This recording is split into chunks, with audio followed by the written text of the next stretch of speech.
बिस्मिल्लाहिर्रहमानिर्रहीम। अस्सलाम वालेकुम नाज़रीन, आप देख रहे हैं ज़ोया लाइफ हेल्थ केयर।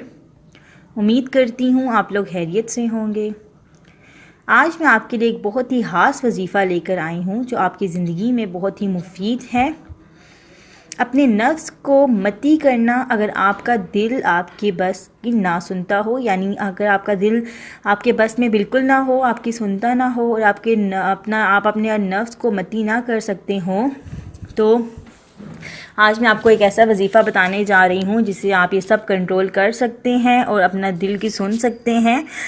तो सबसे पहले तो मेरी आपसे गुजारिश है कि अगर अभी तक आपने मेरे चैनल को सब्सक्राइब नहीं किया तो इसको सब्सक्राइब कर लें ताकि मेरी हर आने वाली न्यू वीडियो आप तक पहुंच सके।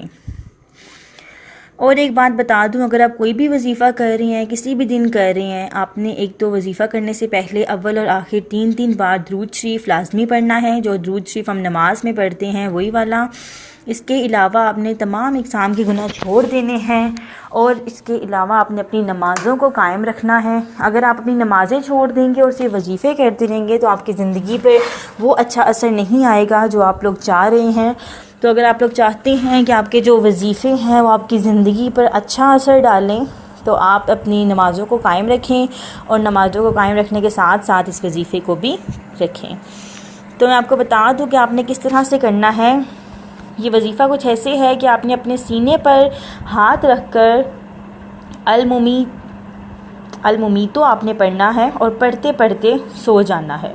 अगर आप इसको अलमुमीतो को पढ़ेंगे, और ये भी अल्लाह ताला के 99 नामों में से एक नाम है, अपने सीने पर हाथ रखकर अलमुमीतो को पढ़ना है और ये अल्लाह ताला के नामों में से एक नाम है। इसका विर्द करते करते आपने सो जाना है। ख़ुसूसन आप ये अमल जुम्मे को भी कर सकते हैं। जुम्मे को ये बहुत अच्छा है, जुम्मे को अगर आप करें तो, और वैसे आप किसी भी दिन कर सकते हैं और जुम्मे के दिन तो ये बहुत अच्छा है। तो ये आपको मैंने आज का वजीफ़ा बताया है। अगर आपको कुछ समझ ना आई हो, मज़ीद आप कुछ जानना चाहते हो तो मुझे कमेंट्स कर सकते हैं। कमेंट्स में अगर आप ना कर सकते हो तो इसके अलावा मैंने नीचे नंबर दिया हुआ है, आप मुझे नंबर के ऊपर भी रब्ता कर सकते हैं।